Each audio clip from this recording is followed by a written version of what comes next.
Well, back when I was just a kid, at the age of 12, my mother was the circulation manager for the Nevada Appeal in Carson, and she needed some paper boys. Nobody applied. So my twin sister and I got drafted, which made us among the very first paid paper girls in the whole country. But anyway, I showed an interest in it at that point, so my editor had me write my first story for publication at the age of 12. And using a Brownie camera, I shot my first photo for publication at 13. My name's Marilyn Newton, and I'm a photojournalist. Well, I started taking pictures in 1958, and I shot pictures and wrote stories all through high school for the newspaper.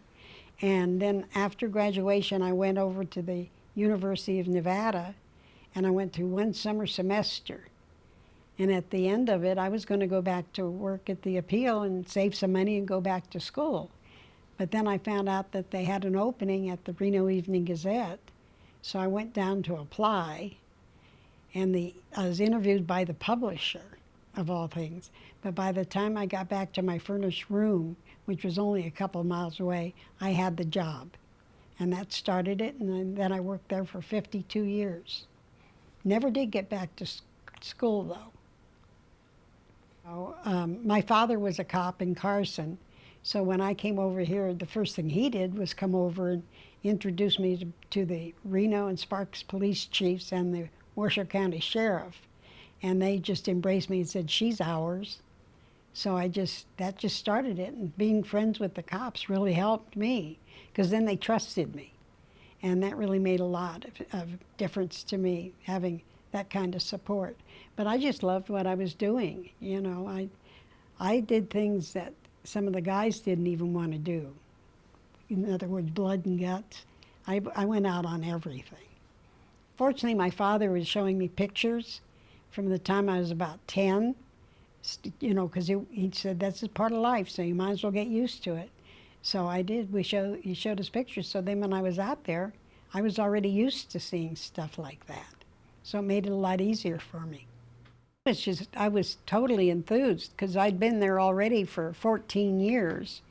And I'd won a lot of awards already, but to have something nominated for a Pulitzer, which is the best you can do, is pretty darn good. Yeah, so I was more than tickled, yeah.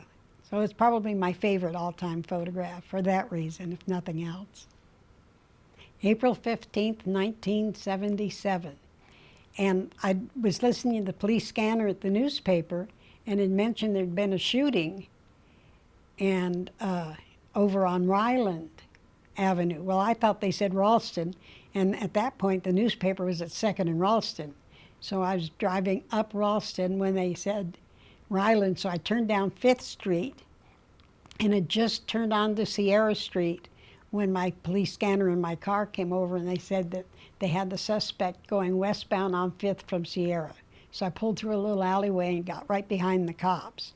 And the guy was going the speed limit and everything, and he got up to 7th and Keystone, and he had a red light. So he was stopped, and we had 3 motor officers behind him, one getting off his bike and the other 2 off with guns drawn, telling him he was under arrest. And I'm just outside my car. Well, the picture, you can see a light thing. Well, that's my car. That's how close I was to him. So anyway, they were saying that, well, he saw an opening, he took off. Well, they fired 18 shots at him and jumped on their motorcycles and took off, and I took off right behind him.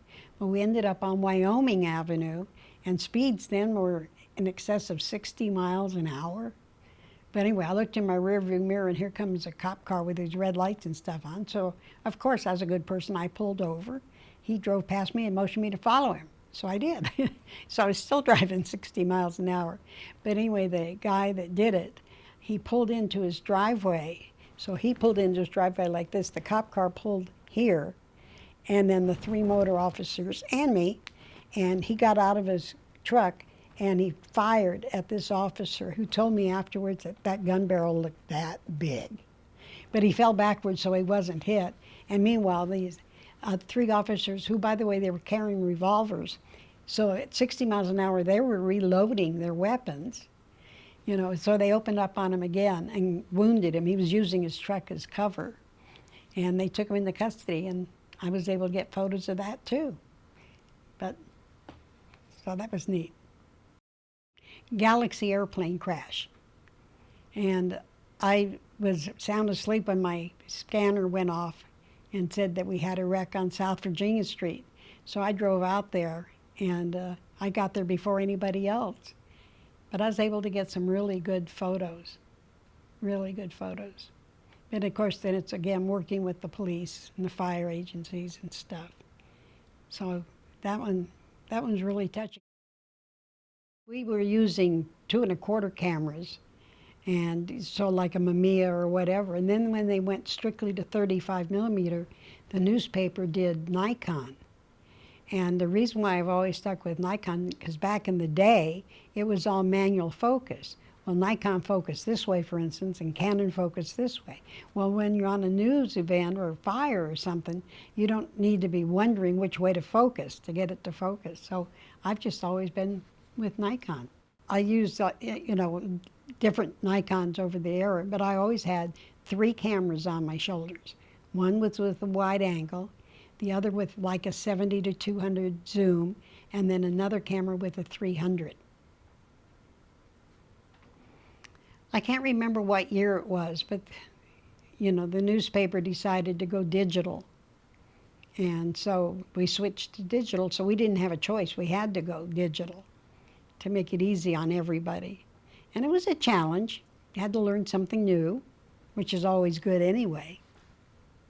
In a way, it made it easier because I didn't have to have my pants pockets full of film. I had the little cards and they were already in the camera, so that made it real easy.